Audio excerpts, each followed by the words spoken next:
I never expected her to remember my name, let alone everything else. It started, like most things that don't feel like anything at the time, in the break room. Beige walls, humming fridge, coffee machine that wheezed more than it brewed. I'd only been interning there 3 weeks, digital marketing department, stacked somewhere between useless and invisible. She ran the whole floor, head of strategy, type of woman whose heels you heard before you saw her. I usually came in early, not to impress anyone, I just didn't have anywhere else to be. That morning, she walked in while I was trying to decide if the coffee was burnt or just weak. She was wearing a gray coat that still had raindrops on the shoulders. Hair pulled back. No makeup yet. She glanced at the machine, then at me. "Don't bother with that," she said. "It always tastes like cardboard." I laughed, too loud. I thought maybe it was just me. She smiled, but only halfway. "It's not." That was it. Just a few words. But she didn't walk away. She waited for me to speak again. I didn't. She poured a cup anyway, took it black, walked out. That night, I noticed she'd liked something I posted. An old photo on my feed. Something small, unimportant. No one ever scrolled that far back. The next morning, she passed by my desk, paused, tapped her cup. "You were right," she said. "It's burnt and weak." I smirked. Impressive combination. She laughed, a real one this time. Her hand rested on the edge of my desk. Just briefly. Then she moved on. I started drinking coffee I didn't like just to be in the break room when she was. She never stayed long. But she always said something. Sometimes about the weather. Sometimes about the work. Once about the band on my t-shirt. "You actually listen to them," she said, eyeing the faded logo. "Or is that just for Gen Z street cred?" "I grew up on them," I said. She looked surprised. "You don't talk like you did." She didn't mean it as a compliment, but it kind of felt like one. I never told my friends about her. Mostly because they'd make it sound like a joke. Like I was trying to be one of those guys. And I wasn't. I didn't even think she saw me that way. She was just kind, in a way that felt rare. And I was alone, in that quiet, daily way. The kind where you keep typing and backspacing the same message. Where you scroll through chats and wonder when you became the one people forgot to update. I'd eat at the same sandwich place across the street, always at the window like I was waiting for something. Sometimes I'd see her pass by, usually talking into her phone, always walking fast. Once she stopped, looked in. We made eye contact. She didn't smile, but she didn't look away either. I didn't finish my lunch. Then came that Friday night. Office was mostly empty. I was catching up on something I didn't need to catch up on. She walked past, then came back. Leaned against the doorframe. "You're still here?" I nodded. "Avoiding the weekend." She looked at me, really looked, like she was measuring something that had nothing to do with work. Then she said, "Come by my office before you leave." She didn't explain why, and I didn't ask. But I can still feel how long I stared at that closed door before I finally knocked. Her office smelled faintly of peppermint and printer paper, too clean to feel lived in. She stood by the window when I walked in, one hand holding a teacup, the other tucked under her arm.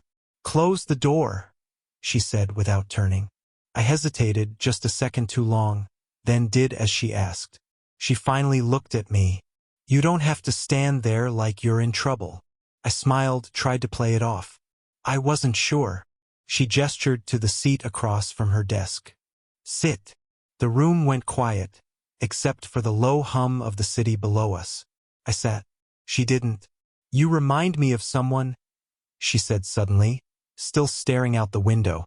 I waited, thinking she might go on. She didn't. She finally looked back at me. "That's not why you're here. I just needed to say it." "Who?" I asked, gently. She shrugged. "Someone I used to know. From before all this." She gestured vaguely around her, at the office, at the title on the door. There was something tight in her voice, like she'd let something slip she hadn't meant to. Then, quietly, "You're young, but not thoughtless." I didn't know what to say to that. She sat down across from me, reached for the small ceramic pot on her desk. Tea. Sure. She poured it slowly, then passed me the cup. Our fingers brushed. Brief but enough to feel it. I got divorced 5 years ago, she said, pouring her own. Still can't figure out if I miss the person or just the routine. I blinked. She hadn't said it like it was a secret, but still it landed like one. I didn't know, I said. Not exactly a LinkedIn update. We both smiled. Felt real. Not small talk. Not boss talk. Outside, the sky had gone that deep blue that only happens before it decides whether to become night or not. I looked at her hand, resting on the desk. She had this way of holding still, like her stillness was louder than most people's movement. I found myself speaking before I thought it through. You ever feel like you're watching yourself from the outside? Like you're in the room, but you're also not. She looked at me for a long time. All the time, she said. There was a pause. One of those pauses that holds too much. Then she said, "You should go." I nodded, stood up. But I didn't move right away. She walked me to the door, stopped just before opening it. Her hand brushed my arm. Not firm, not fleeting. Just there. And she said, "You're good at reading people, but you shouldn't try to read me." I left with that ringing in my head. I don't know why that moment stayed with me. Maybe because it felt like someone finally saw me, and then asked me not to look back. We didn't speak about that night. Not directly. But after that, something shifted. Subtle, like when a room gets quiet and you only notice once the silence lingers too long. She passed me in the hallway and didn't meet my eyes. Not cold, just careful. I stopped going to the break room early. She stopped staying late. I told myself it was better this way. Cleaner. Safer. Then, 2 weeks later, she found me near the copier, the one on the 3rd floor no one used. I was avoiding a meeting I wasn't needed in. "You're hiding," she said. I shrugged. "It's peaceful here." She leaned against the machine, arms folded. Her blouse was slightly wrinkled. She looked tired in that soft human way. "Still think about it?" she asked. I froze. "About what?" She didn't answer. Just looked at me with that calm, unreadable face. But her fingers were fidgeting with her sleeve cuff. "I never know what you're thinking," I admitted. She smiled, not kindly. "That's probably for the best." Before I could speak again, footsteps echoed. Darren, from my team, rounded the corner. Tall, loud, oblivious. "Hey, there you are. Didn't see you in the Monday sync." I stepped away from her too fast, like I'd been caught doing something wrong. She didn't move, just offered Darren a polite nod, then walked off, teacup in hand like nothing had happened. The rest of the day I couldn't focus. I kept replaying how close she'd stood. The way she'd asked not what I was thinking, but if I was still thinking about it. That night I lingered by the elevators. Everyone had gone. Lights dimmed. Floors quiet. I wasn't waiting for her. Not exactly. But when she stepped out of the stairwell instead of the lift, I swear I forgot how to breathe. We didn't say anything. Just walked side by side, slow, toward the exit. Outside, it was raining lightly. She paused under the awning, looking out. "No umbrella?" I asked. She shook her head. "Didn't check the weather." I offered her mine. She hesitated. "You're going the other way," she said. "It's fine." She took it. Their fingers brushed again. Too long this time. Then, before stepping into the rain, she turned. Her voice lower. "You make it very hard to act my age." I blinked. "Is that what you're doing?" A pause. Just rain and breath between us. She opened her mouth, closed it, took half a step closer. I leaned forward just barely. Not even halfway. Just enough. She looked at me like she was memorizing something she wouldn't get to keep. And then her phone buzzed. She flinched. Looked. The screen lit up with a name I couldn't read. "Go home," she said quietly. "Before we both say something we'll use as an excuse later." She stepped into the rain. Didn't look back. Didn't return the umbrella. Ask ChatGPT. It was a Tuesday. The kind of Tuesday that felt like it had no reason to exist. We ended up leaving at the same time, not on purpose. The elevator was half full. She stood behind me. I didn't turn around. Outside, the air was soft with that late spring warmth, like the city was trying to be gentle for once. I slowed my steps. So did she. Somewhere between the building and the train station, we ended up walking side by side. No one planned it. No one acknowledged it. We stopped at a bench near the corner. The kind meant for two people who don't talk much. I hate this part of the city, she said suddenly. Too clean. Feels fake. I laughed, surprised. You've worked here forever. Exactly. She sat. I followed, not too close. Not far. Silence stretched. Not awkward. Just full. Then she said, "You were with someone. Last week. Outside the deli." I blinked. A friend from college. Why? She didn't answer. Her fingers moved over the seam of her skirt. Restless. Controlled. "Do you care?" I asked. She didn't look at me. Don't ask questions you already know the answer to. That stung. Not because she was wrong, but because it meant she knew I needed to hear her say it. "Why do you pull back?" I asked. "One second you're there. The next you vanish." "I'm trying to protect something," she said. "What?" She turned toward me. "Myself. You. This. Whatever it is." "I don't need protecting," I said, quieter than I meant. She didn't blink. "You think that now. I'm not a kid." "No," she said. "But I remember being your age. I remember what I wanted and what I didn't understand yet." That silence again. Heavy. Breathing. "Then explain it to me," I said. "I can't. Won't. Can't," she repeated. "Because it won't matter. You'll hear what you want. You'll think it's a challenge. I think it's honest." She laughed, dry, tired. "God, you sound like him." "Him? My ex." I felt something twist in my gut. Not jealousy. Not exactly. "What happened?" "He always needed more from me than I could give," she said. "But he never asked if I wanted more too." She looked down, like the words had cost her something. I let them hang, let her have the space. Finally, she said, "This?" And she motioned, not just at us, but the space between us. "It scares me, not because it's wrong, because it's not." The wind kicked up. She tucked her hair behind her ear. "Then why fight it?" I asked. She looked at me, really looked. And for a second, just one, I thought she'd say it. Thought she'd reach for me. Instead, she asked, almost too softly, "Would you still want this? If I stopped pretending I wasn't afraid?" She stopped coming in early. Meetings that she used to lead in person became emails. Voice notes. Memos signed with her initials instead of her name. I'd stare at the corner office as I walked past. The lights stayed off. The blinds stayed closed. At first, I told myself it was nothing. Maybe she was traveling. Maybe it had nothing to do with me. But it didn't feel like nothing. Then, one morning, I saw her. She was across the street, outside a school. Holding the hand of a boy, maybe 10, maybe younger. Same dark eyes. Same stillness. He was quiet, clinging to her sleeve. She crouched down to say something. Smiled. Kissed his forehead. A man stood nearby. Tall. Loafers.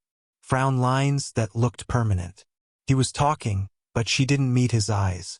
When the boy disappeared into the school, she and the man spoke for a minute. Then he left. She didn't move. Just stood there like someone bracing for a wave that never came. I didn't wave. I didn't call out. I just watched until she got into a cab and disappeared again. The next day, I didn't go to the break room. Didn't walk past her office. I kept my head down. Buried myself in tasks. Finished everything early just to feel useful. But the silence kept filling the room before anything else could. A week passed. Then two. Nothing. No glances. No texts. No long pauses at the elevator. I wrote something one night, nothing heavy. Just, "Are you okay?" I hovered over the send button, deleted it, rewrote it, saved it in drafts, never sent. Then came Friday. Late shift. The office emptying out like water down a drain. I passed by the bench, our bench. Empty. Wet with rain. I sat anyway. I don't know why. Maybe I hoped she'd show up. Maybe I just needed to sit somewhere that had meant something once. My phone buzzed. It was her name, but not a message. Just a calendar invite. Meeting Monday, 9:15 a.m. My office. No subject. No note. I stared at it. Accepted it. Then reopened the draft message I never sent. Read it again. Changed the words. Made it worse. Made it better. Still didn't send it. I didn't feel heartbroken. I felt paused. Like life forgot to finish the sentence. Ask ChatGPT. Her office looked different in the morning. Less guarded. The blinds half open, letting in pale, indecisive light. A sweater draped over the back of her chair. A coffee cup, untouched. I knocked, even though the door was already cracked. She didn't look up from her laptop. Sit, she said. Please. I did. The silence was thicker than usual. No pretense. No small talk. Finally, she closed the screen, leaned back, folded her hands in her lap. I saw you that morning, she said. Outside the school. I nodded. I figured. She didn't flinch. That was my son. Liam. I let the name settle between us. You never mentioned him, I said, careful. No, I didn't. She looked past me out the window. I used to think I had to keep everything in its own box. Work, home, grief, guilt. If I mixed them, it all fell apart. And now? I asked. I think the boxes broke a long time ago. I just kept pretending they didn't. She paused, swallowed hard. Then, you make me feel like I remember who I was before all of this. But that scares me too. Why? Because I know what comes after that feeling, she said. And it's not always worth what it takes to get there. I leaned forward, elbows on my knees. I'm not asking for forever, I said. I'm just here. She smiled, but it was a tired smile. A worn one. I know, she said. That's what makes it harder. I didn't know what else to offer her, so I didn't offer anything. Instead, I reached across the desk. Not fast, not expecting, just open. She looked at my hand. Looked like she might cry or run or laugh at how young I was. Then she reached back, not to take my hand, just to cover it with hers. I should have told you about him, and the divorce, and the part of me that's too tired to start anything that might need tending. It doesn't have to be anything, I said. But it already is, she whispered. She stood, slowly, walked around the desk. I stood too. We were barely inches apart now. No meetings, no hierarchy, just two people who didn't know what to do with the space between them. Her voice was quiet. So what now? I thought about everything. About the umbrella, the tea, the pauses, the glance through the deli window, the night she didn't return the message I never sent. I looked at her, not to chase her, not to fix her, just to see her. And I said, we could go for coffee. One we both don't hate. She looked at me like I just unlatched something she'd been holding shut for years. Then she exhaled, nodded once, just once, and said softly, okay. The office coffee still tastes like cardboard. She drinks it anyway now, with one sugar, no cream, just to make a face at me over the rim of her cup when I pass by at 8:47 a.m. sharp. My shift moved departments last month. I work upstairs now. No more excuses to linger outside her door. But on Tuesdays and Thursdays, I still end up at that third-floor copier around the same time she checks in. We never plan it. It just happens. Some days we eat lunch at the bench. The one near the corner where the city doesn't try so hard. She'll bring tea in a dented thermos, and I'll pretend I don't forget to pack food just so she'll share hers.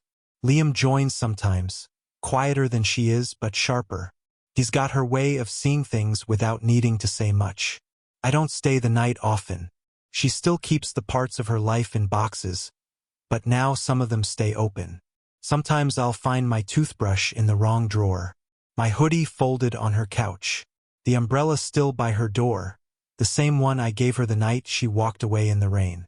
There's no label, no announcement, no dramatic kiss in the middle of a crosswalk. But once, she called me at 10:12 p.m. just to say she couldn't sleep. I offered to come over. She didn't say yes. She didn't say no either. We sat in her kitchen.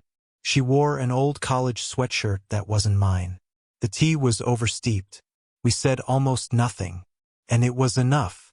She still pulls back sometimes, still disappears into herself when the day has been too heavy or the world too sharp.